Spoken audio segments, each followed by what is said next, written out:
నమస్తే, welcome to our channel. నేను సిరి. కొత్త ప్రభుత్వం ఏర్పడిన తర్వాత అయితే హైదరాబాద్లో అయితే అన్ని జోన్ల మీద ఫోకస్ చేయమని రేవంత్ రెడ్డి గారు అయితే చెప్పడం జరిగింది. అయితే ఇప్పుడు మరి ఈస్ట్ జోన్ పరిస్థితి, వెస్ట్ జోన్ పరిస్థితి ఎలా ఉంది ఏంటనేది మనకి వివరించడానికి మనతో పాటు ఉన్నారు. రియల్ ఎస్టేట్ రంగంలో తనకంటే ఒక ప్రత్యేక గుర్తింపుని సాధించుకున్నారు. అయితే తను ఎవరంటే founder and CEO of realtor oxygen doctor Nandi Rameshwar Rao గారు. నమస్కారం సార్. నమస్తే సార్, ఇప్పుడు చూస్తుంటే మనం చూసాం ఫస్ట్ నుంచి వెళ్ళి కూడా గత ప్రభుత్వం అయితే ఎలా ఫోకస్ చేసింది అండ్ ఇప్పుడు ప్రభుత్వం అయితే 4 దిక్కుల్లో ఫోకస్ చేయమని అయితే చెప్పడం జరిగింది. అయితే మరి వెస్ట్ జోన్, ఈస్ట్ జోన్ల పరిస్థితి ఎలా ఉంది అండ్ ప్రజలు ఎక్కడ, అంటే కొంతమంది దగ్గర మనీ ఉంటుంది, కొంతమంది దగ్గర తక్కువ మనీ, కొంతమంది దగ్గర ఎక్కువ మనీ ఉంటుంది. మరి ఏ ఏరియాలు డెవలప్ అయ్యే అవకాశం ఉంది, ఎక్కడ ఇన్వెస్ట్ చేస్తే మంచిదని అంటారు? నేను చాలాసార్లు చెప్పాను, తెలంగాణలో ఎక్కడ పెట్టుకునే డబ్బులు పట్టిందల్లా బంగారం. తెలంగాణ వరకు ఆ క్రెడిట్ మనకు ఉంది. ఎందుకంటే గత 10 సంవత్సరాలుగా దూకుడు చూసుకుంటే ఏ సిటీకి అవన్న దూకుడు మనకి 100 కోట్లు per acre. Kokapet, Neopolis. So ఈ జోన్ ఆ జోన్ లేదు. నేను చాలా ఎగ్జాంపుల్స్ ఇచ్చాను. SRH గురించి చాలా ఇష్టం. చాలా రోజుల తర్వాత SRH స్ట్రాంగ్ టీం వచ్చింది. మన వాళ్ళు బ్యాటింగ్ దిగుతున్నారంటే ఓపెనర్స్ మిగతా టీంలన్నింటికి అలర్జీ క్రియేట్ అయింది. అట్లా మిగతా సిటీలు బెంగళూరు, ఢిల్లీ, ముంబై, ఇంకా అదర్ పూణేతో కంపేర్ చేసుకుంటే Hyderabad is doing very very well in real estate. మీకు అందులో ఎటువంటి సందేహం అవసరం లేదు, డౌట్ అంతకంటే అక్కర్లేదు. అంటే ఈ జోన్స్ వైజ్ చూస్తే ఈస్ట్ జోన్, వెస్ట్ జోన్ అనేసరికి కొంచెం ప్రజలలో కొంచెం డౌట్ ఉంది. అంటే అది ఆ జోన్ డెవలప్ అవుతుంది, మరి ఈ జోన్ ఇంకా డెవలప్ అవ్వట్లేదు అని చెప్పేసి ఉంది కదా. కరెక్ట్ అమ్మా, మీరు అడిగిన ప్రశ్న చాలా కరెక్ట్. ఎందుకంటే గత గవర్నమెంట్ ఏదైతే ఉందో వెస్ట్ జోన్ మీద బాగా ఫోకస్ చేసి హైప్ చేసి ఇన్ఫ్రాస్ట్రక్చర్ బాగా ఇచ్చారు. ద మెయిన్ రీజన్ ఏంటి వెస్ట్ జోన్ పెరగడానికి? ఒకటే ఒక రీజన్, ఐటీ ఇన్ఫర్మేషన్ టెక్నాలజీ. దాదాపు 10 లక్షల మంది ఐటీ ఉద్యోగులు మన ఈ ఫైనాన్షియల్ డిస్ట్రిక్ట్ గచ్చిబౌలి ఐటీ ప్రాంతంలో పనిచేస్తున్నారు. మీకు తెలియని సీక్రెట్ ఏంటంటే ఈస్ట్ సైడ్ నుండి 3 లక్షల మంది 30% సుమారు ఐటీ ఎంప్లాయీస్ ఈస్ట్ నుండి వెస్ట్కి ట్రావెల్ చేస్తున్నారు. అది వాస్తవం. అందుకని పాత government what ever reasons they focus on one particular area. మంచిగా ఇన్ఫ్రాస్ట్రక్చర్ డెవలప్ చేశారు, మంచి ఫెసిలిటీస్ ఇచ్చారు, మంచి రోడ్స్ ఇచ్చారు. ఓవరాల్ అనేది మంచి గిఫ్ట్ మనకి. అట్లానే ఇప్పుడు RRR కొత్త గవర్నమెంట్ రేవంత్ రెడ్డి గారు వచ్చిన తర్వాత ఏం చేశారంటే, ఇలాగుంటే ఇంకొక జన్ చేసుకుంటే చాలా టైం పడుతుంది. కొన్ని సంవత్సరాలు, ఇప్పటికే 60 సంవత్సరాలు 70 సంవత్సరాలు అయిపోయింది హైదరాబాద్ డెవలప్ చేస్తూ ఈ స్టేజ్కి. అని ఇటు పైన ఇంత టైం అవసరం లేదు. Next 10 years they are going to be miracles in Hyderabad real estate. Wonders జరగబోతున్నాయి. ఎందుకంటే నాకు తెలిసిన కొంతమంది NRI కస్టమర్లు వాళ్ళు 10 సంవత్సరాలు 20 సంవత్సరాలు ఇండియా వదిలి వెళ్ళిపోయిన తర్వాత ఫస్ట్ టైం వస్తే గ్యాప్ తర్వాత, సార్ ఇది ఏంటి, ఇది హైదరాబాద్లో లేదు సార్, న్యూయార్క్, న్యూజెర్సీలో ఉంది, కాలిఫోర్నియాలో ఉంది. మాకే సార్ అసలు మేము ఉన్నప్పుడు ఏంటి, ఇప్పుడు హైదరాబాద్ ఏంటి, ఆ బిల్డింగ్లు ఏంటి, ఆ కట్టడాలు ఏంటి, ఆ డిజైనింగ్ ఏంటి, ఆ ల్యాండ్స్కేపింగ్ ఏంటి అని అంటున్నారు. వాళ్ళకే సాగుతున్నారంటే మీరు చూసుకోండి మనం ఎంత అభివృద్ధి చెందుతున్నాం. సో ఈస్ట్ జోన్ వచ్చే వరకు మనం అంతకుముందు కూడా చెప్పుకున్నాం. జనరల్గా ఏమైందంటే పెద్దగా ఇండస్ట్రీ కారిడార్ రాలేదు, స్పెషల్ ఎకనామిక్ జోన్స్ రాలేదు, రోడ్డు కనెక్టివిటీ పెద్దగా పెరగలేదు. సో ఒక యాదాద్రి అనేది కేసీఆర్ గారు వచ్చేప్పుడు అది యాదాద్రి తప్పితే ఇంకేమీ లేవు మీకు ఈస్ట్ వరంగల్ హైవేలో. అదేవిధంగా విజయవాడ హైవేలో చూసుకుంటే మీకు రామోజీ ఫిలిం సిటీ తక్క పెద్దగా చెప్పుకోదగ్గ మార్పులు, పెద్ద ల్యాండ్ మార్క్ బిల్డింగ్స్ ఏం లేవు. బట్ మన హైటెక్ సిటీలో చెప్పుకోవాలంటే ఎయిర్పోర్ట్ ఉంది, ORR ఉంది, RRR ఉంది, స్టాచ్యూ ఆఫ్ ఈక్వాలిటీ ఉంది, కన్హా మెడిటేషన్ సెంటర్ ఉంది, ఇండస్ట్రియల్ జోన్స్ ఉన్నాయి. ఇవన్నీ కూడా పెరుగుదలకి కారణం. సో ఈస్ట్ జోన్లో ఇప్పుడు చాలా తక్కువ రేటున ఎవరైనా 10-15 years హోల్డ్ చేయాలనుకుంటే ఇప్పటికీ ఈస్ట్ జోన్ కొనుక్కోవచ్చు. మరి చాలా అతి తక్కువ. ఎక్కడ తక్కువ ఉంటుంది? డిమాండ్ తక్కువ ఉన్నప్పుడు రేట్లు తక్కువ ఉంటాయి.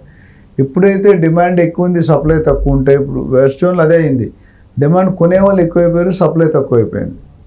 అందుకనే రేట్లు పెరుగుతున్నాయి. ఒక ప్రాపర్టీని కొనడానికి 100 మంది ఉన్నారు, అక్కడ రివర్స్ ఉన్నారు ఈస్ట్ జోన్లో, నార్త్ జోన్లో కానీ. సో ఈస్ట్ జోన్లో ఏమవుతుందంటే కొనేవాళ్ళు తక్కువ ఉన్నారు కాబట్టి ఓనర్స్ కూడా సెల్లర్స్ కూడా లోవర్ ప్రొఫైల్ మెయింటైన్ చేస్తున్నారు. కానీ ఒకటేంటి, ఈ రోజు కాకపోతే రేపైనా ఒక 10 years తర్వాత east zone is going to pick up. But అంత టైం ఉందా మనకి? రియల్ ఎస్టేట్లో పేషెన్స్ ఉండదు.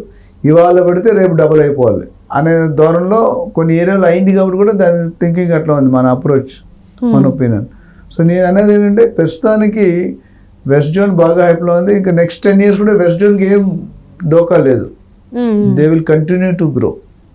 మరి ఈస్ట్ జోన్ పరిస్థితి ఏమంటారు? ఈస్ట్ జోన్ ఇప్పుడు గవర్నమెంట్ పాలసీ పెట్టింది కదా, మన లుక్ ఈస్ట్ పాలసీ అని పెట్టారు. ఆ పాలసీ పెట్టారు కానీ దాని ప్రణాళిక చేసి సర్వే చేసి నివేదిత అంటే ఆ రిపోర్ట్ని సమర్పించి గవర్నమెంట్ క్యాబినెట్లో డిస్కషన్ చేసి దాన్ని ఆమోదించి టెండర్లు పిలిచి బడ్జెట్ శాంక్షన్ చేసి చేయడానికి ఒక పెద్ద సైక్లిక్ ప్రొసీజర్ ఉంది. అంటే టైం పట్టుద్ది అంటారా మీరు? డెఫినెట్గా టైం పడుతుంది. అంటే ఎంత టైం పట్టే అవకాశం ఉందండి? నాకు తెలిసి 5 to 10 years ముందు మీరు ఇన్వెస్ట్ చేసుకోవడం అంత అప్రిషియేటివ్ రేట్స్ రావు.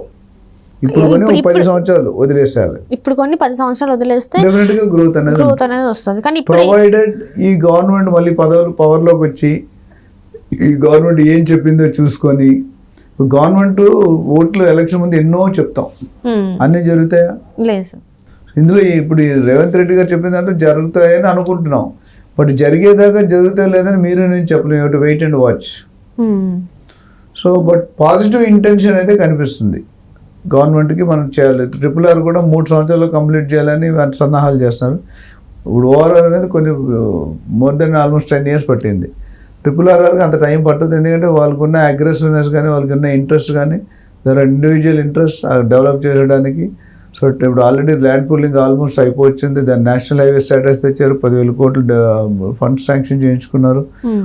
ఇది RRR అనేది both central and state project. మిగతా అనేది వేరు. ఇప్పుడు ఫార్మాసిటీ రద్దు చేశారు, దాని తర్వాత చాలా డిస్టర్బెన్స్ కలకాలం జరిగింది ఆ శ్రీశైలం హైవే రోడ్లో. బట్ ఇప్పటికీ Mumbai highway, Bengaluru highway upcoming and 6 lane track, తర్వాత lot of other development special economic zones, Kothur, Nandigama, Balanagar, Mekaguda, ఇవన్నీ కూడా ఇండస్ట్రీస్ ఉన్నాయి. అందుకని ఆ గ్రోత్ ఆగట్లేదు. అయితే దీంట్లో 30-40%కే ఈస్ట్ జోన్లో రేట్లు తగ్గిపోయాయి. అంటే ఇక్కడ 30,000 అంటే అక్కడ మీకు 10,000కే దొరికిపోతుంది. ఇప్పుడు 30,000 5 సంవత్సరాలు పడితే 10,000 15 సంవత్సరాలు పట్టవచ్చు. సో అది ఫరక్ ఉంది. It all depends upon the individual perception. చాలా మంది మా ఇంటి పక్కన కొనుక్కుంటే ఆ కాన్సెప్ట్ మార్చుకొని ఇంటి పక్కన, కాలేజ్ పక్కన, ఆఫీస్ పక్కన కొనుక్కుంటే కాదు. రియల్ ఎస్టేట్ ఎక్కడ అవుతుందో అక్కడ కొనుక్కోవాలి.